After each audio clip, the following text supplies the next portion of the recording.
নমস্কার বন্ধুরা, আমি আবার একটা নতুন রেসিপি নিয়ে হাজির হয়েছি। আজকে আমার রেসিপি হলো চিংড়ি মাছ দিয়ে কচুর শাক। তাহলে চলো আজকে আমার রেসিপিটা শুরু করা যাক। প্রথমেই কচুর শাকগুলো আমি প্রেসার কুকারে ভালো করে সেদ্ধ করে নিলাম। তারপর ধুয়ে বেছে রাখা চিংড়ি মাছগুলো নুন হলুদ দিয়ে কড়াইতে ভালো করে ভেজে নিলাম।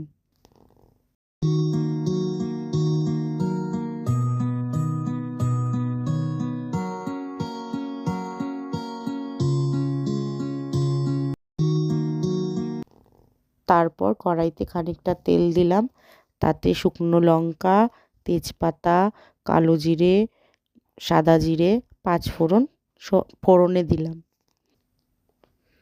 ফোড়নটা 2-3 সেকেন্ড ভেজে আমি ওর মধ্যে পেঁয়াজ দিয়ে দিলাম। নুন দিয়ে পেঁয়াজটা ভালো করে ভেজে নিলাম। তারপরে কটা কাঁচা লঙ্কা ওর মধ্যে দিয়ে দিলাম চিড়ে। তারপর পেঁয়াজটা ভাজা ভাজা হলে তাতে আমি রসুন বাটা দিলাম।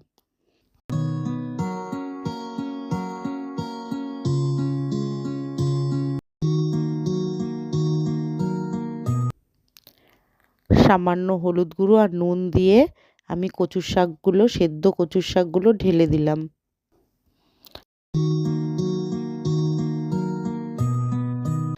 তারপর গ্যাসের ফ্লেমটা আস্তে করে আমি অনেকক্ষণ ধরে কচুর শাকটা নাড়তে থাকলাম।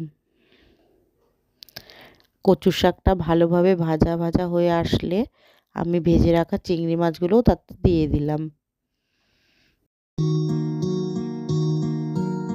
কিছুটা লঙ্কার গুঁড়ো দিলাম আমি ঝালের জন্য, আর খানিকটা চিনিও দিলাম। দিয়ে আমি আবার নাড়তে লাগলাম।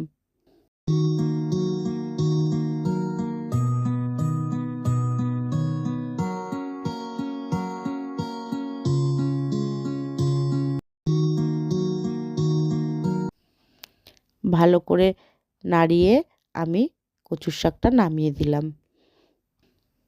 আমার আজকের রেসিপি এটুকুই। ভালো লাগলে অবশ্যই কমেন্ট করে জানাবেন। লাইক, শেয়ার, সাবস্ক্রাইব করে পাশে থাকবেন। আজকের মতন এটুকুই। দেখা হবে নেক্সট কোনো ভিডিওতে।